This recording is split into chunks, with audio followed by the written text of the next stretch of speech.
Hi, welcome to the Temple of the Goddess. Um, I'm realizing I'm wearing a business's t-shirt, so I hope you don't mind. um, yeah, so I'm here to talk about a fun topic that I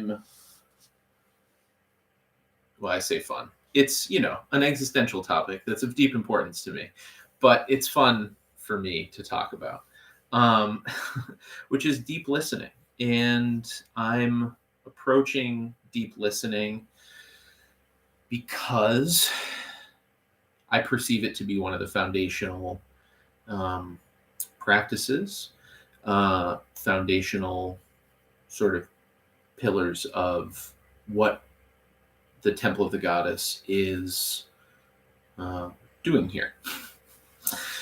And I am trying to use a slightly different format for discussing topics after doing a little bit of recording last week and learning a little bit from it. And so the first piece that I'm going to introduce is just letting myself kind of be a little poetic, talking about my relationship to this thing. Um, so, yeah, deep listening for me is about letting ourselves open to the world. Deep listening, I think, seen through that lens, I feel the cracking open of the self to allow the world in. When we listen deeply, we can allow ourselves to cease the self obsession, the self awareness, the self aggrandizement, as well as self deprecation.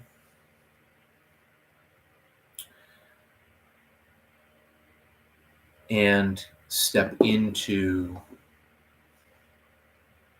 the space of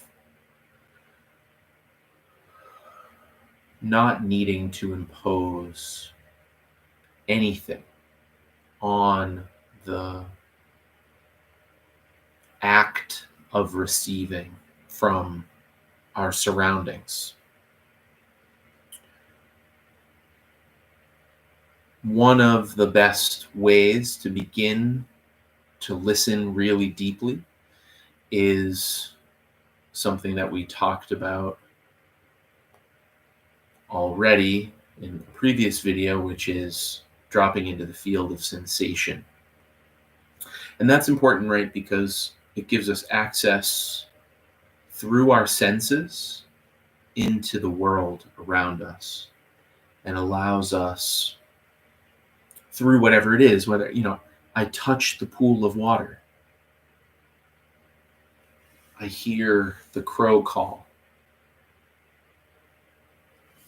It's still this just a nervous system gathering information on some level.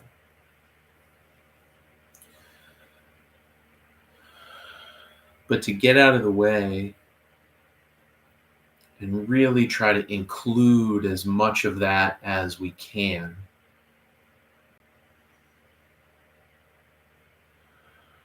I think for me, that's really like one of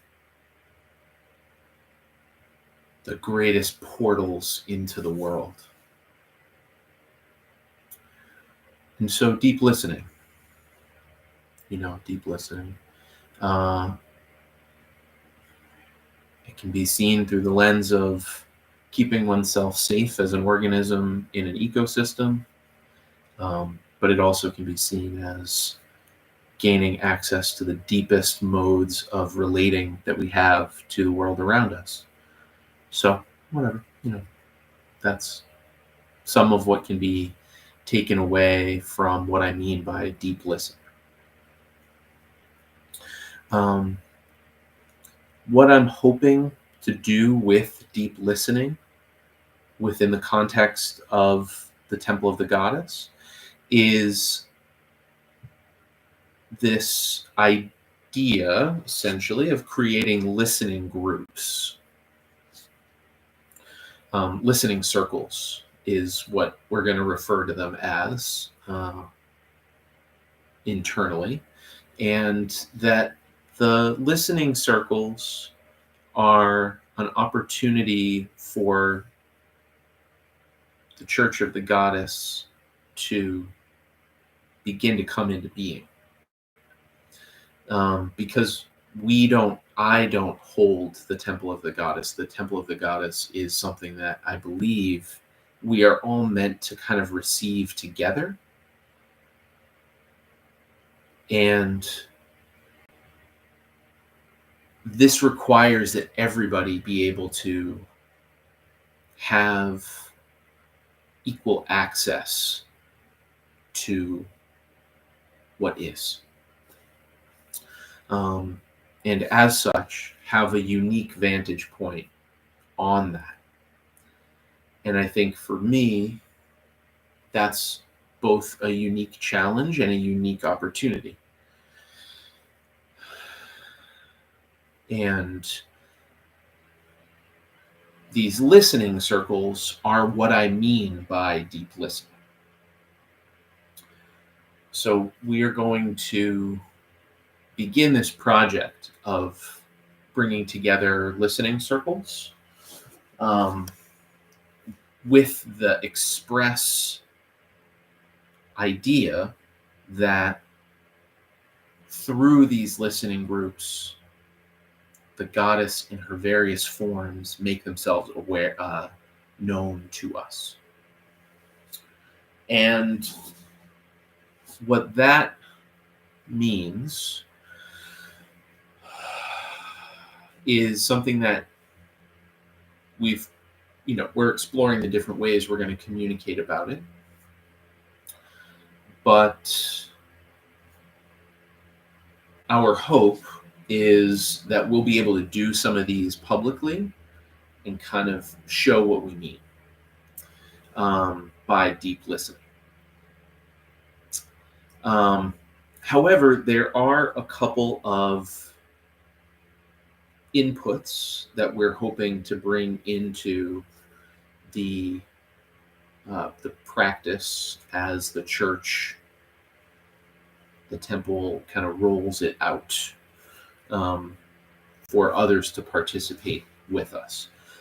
And each of them have been gained through relationship with a particular elder that was sat with for a period of time.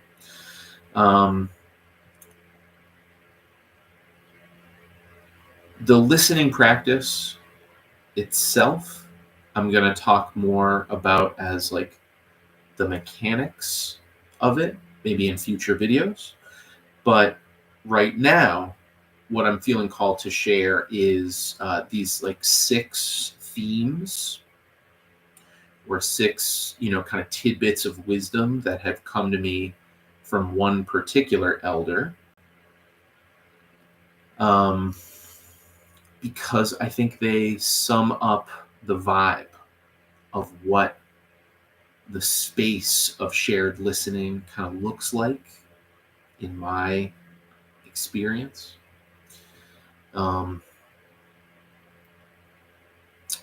So the first is nothing needs to be spoken. The second is nothing needs to happen. The third is feel into the shape of things. Fourth is where do you listen from? Oops. 5, meet yourself where you are. And 6, allow yourself to be informed. And for me, it sets the tone perfectly of what my understanding of what good listening practice can feel like. Kind of like someone can say, I have good meditation practice, or I have good movement practice, good listening practice.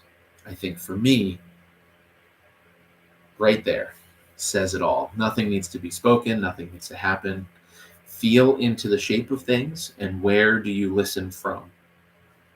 Meet yourself where you are and allow yourself to be informed.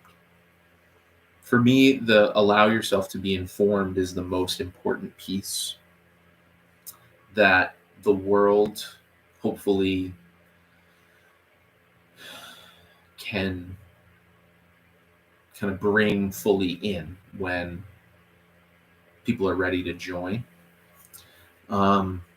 Because I think it's what really brings the most exciting implications to the practice, is when everybody shows up in the circle sitting together, allowing themselves to be informed, not looking to somebody else to provide them an answer, not looking to somebody else to give them structure, not looking to the circle to give them something, anything necessarily, but that each person, by stepping into the circle, is allowing themselves to be informed by, in this instance, the goddess, allowing themselves to be informed by their relationship to the goddess enough that whatever it is they have to say, whatever it is they have to share, there are some contexts for maybe some skillful sharing in the group, but that whatever it is they have to share is valid information. That it doesn't need to be run through the filter of somebody else's book that somebody else wrote, or somebody else's teachings that somebody else received. If that's what's really coming through, right? And I do also, to caveat, I do believe in practicing discernment. I've talked about it before. I'm going to continue to talk about it going forward, of like, where do you listen from? Feel into the shape of things themselves, as opposed to not adding too much. Where do I listen from? Am I listening from ego? Am I listening from a desire to be heard? Am I desiring from a place of getting something? Or am I listening from a place of sincere, humble, open receptivity? It's just a different place to listen from. No better or worse. But in terms of sharing with the group,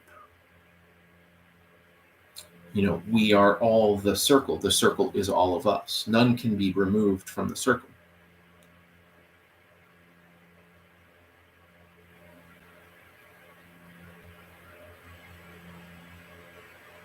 Which is what makes it hard. Nothing needs to be spoken. Nothing needs to happen. These are great meditations on our attachment to agenda. Meditations on our attachment to outcome. What a gift that freedom really grants us.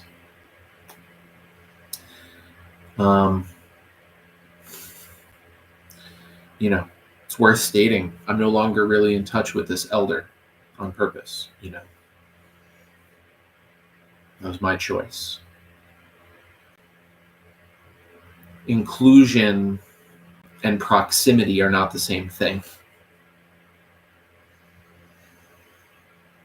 So there are times when we can open ourselves, and there are times when we must be closed. The church,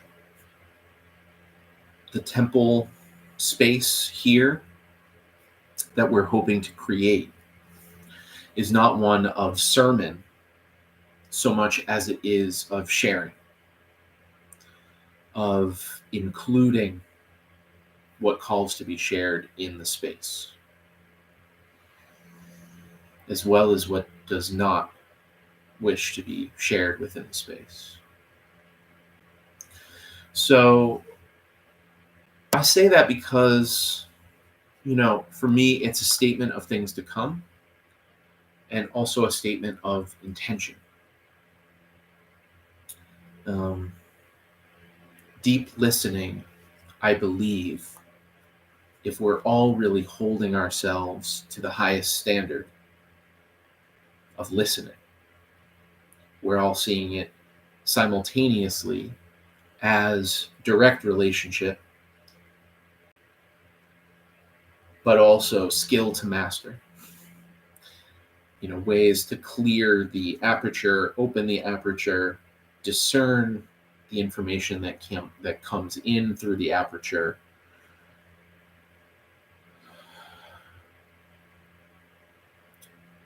hold it in silence with sacred questions. Don't rush to share before it's time. And also that it is valid. That if you know something, you can know something. It's okay to know something. It's okay to be skillful at something. It's okay to hold yourself as a valid source of information about your safety, about your well-being, about where it is you want to be, who you want to be around, what you want to be doing. Giving yourself access to the answer. That's what this is about. Giving yourself access to the answer. And for me, the goddess calls us to do this in this time, because there is something sacred that needs to be saved.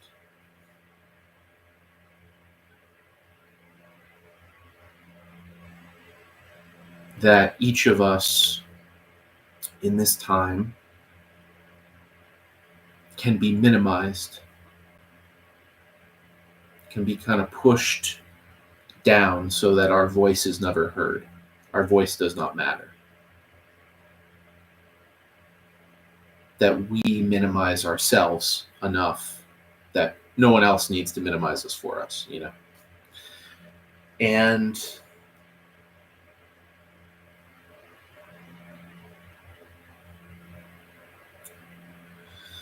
the goddess does not want us to forget who we are.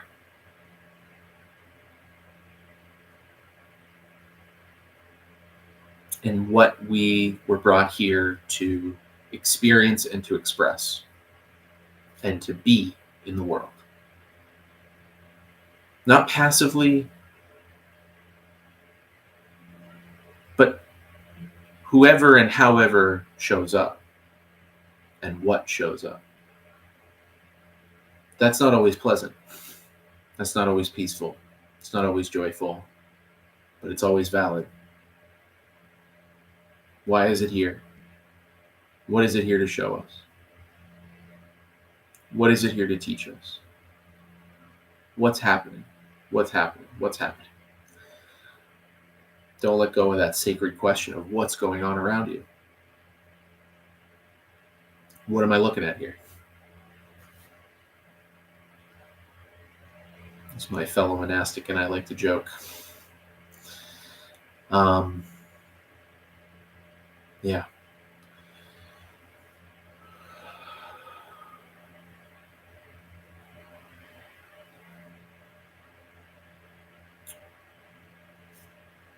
Listening is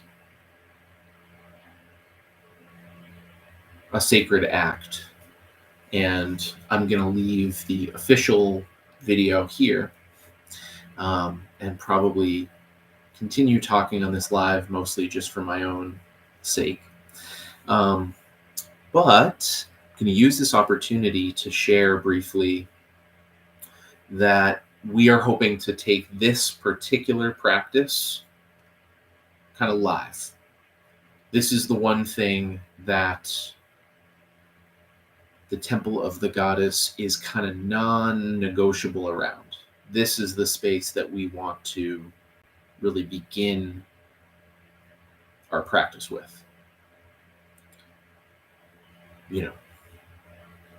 Some places you read a book, some places you do a meditation, some places you listen to somebody talk. This place, we all first learn how to listen together. Listen to each other in certain contexts, listen to the larger inputs in other contexts. And So there's going to be a lot more about this. And if you are interested in joining in, message us at maybe this email that I'll put here, something, or our Patreon, which is in our YouTube information section. And we're not really looking to use that as like a way of generating revenue at this point. But what we are looking to do is have that be kind of like an organizing place for listening circles to form. I'm going to put that out in various different places as well.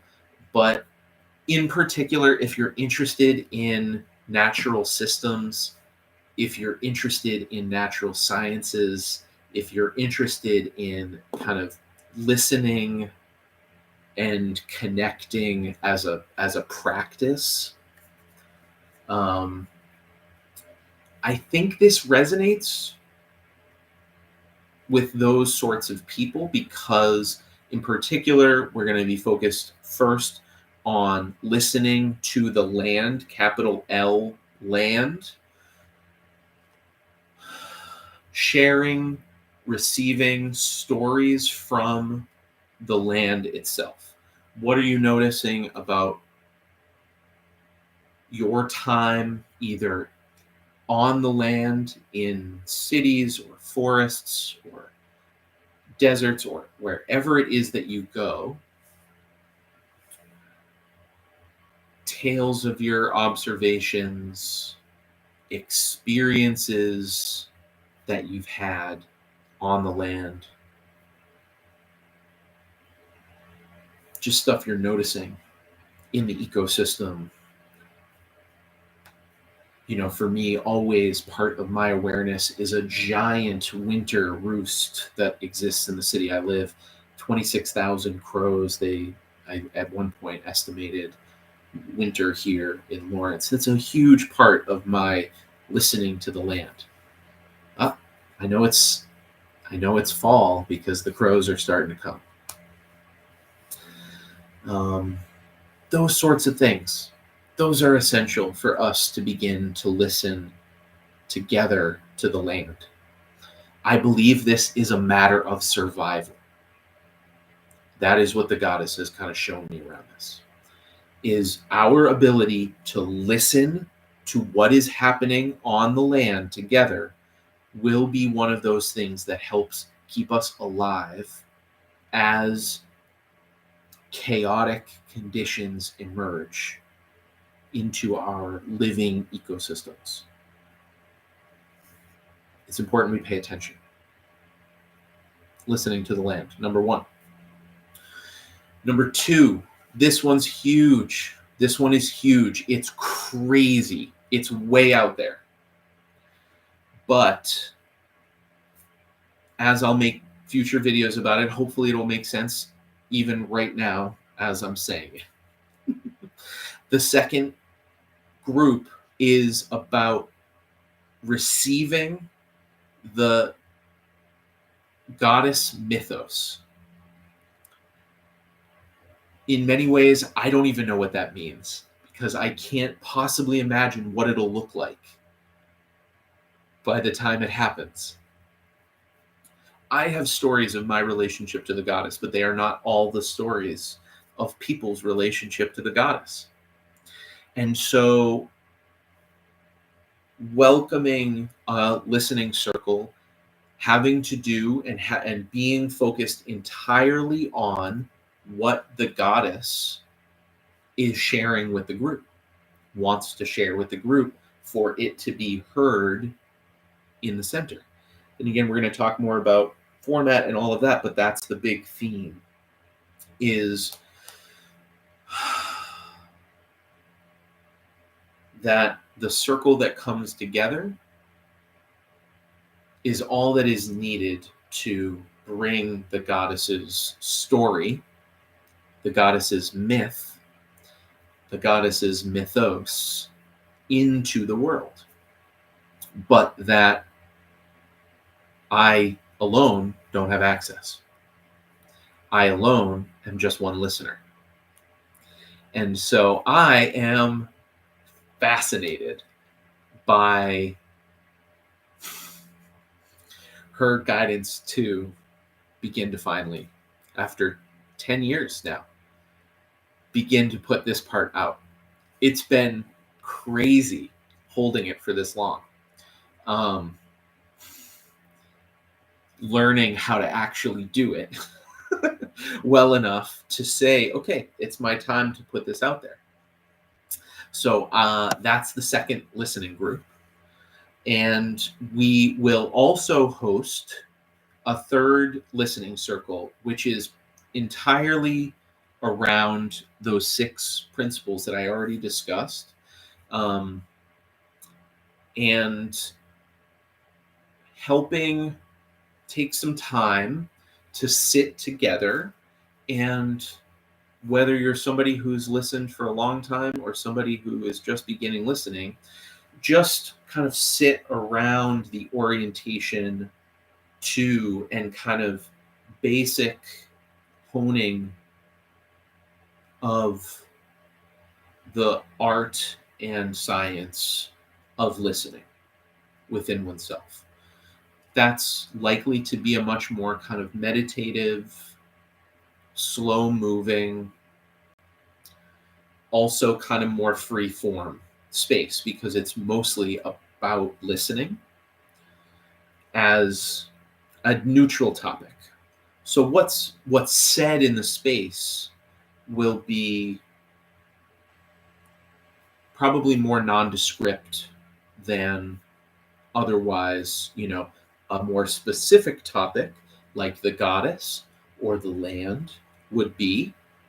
This will be a little bit more, about who shows up and about what's present, and maybe even what's in the way of engaging with these principles as the primary springboards for each of us to be able to have full access, whether it's in the group or not. It doesn't matter, right? Because it's actually about you and your life.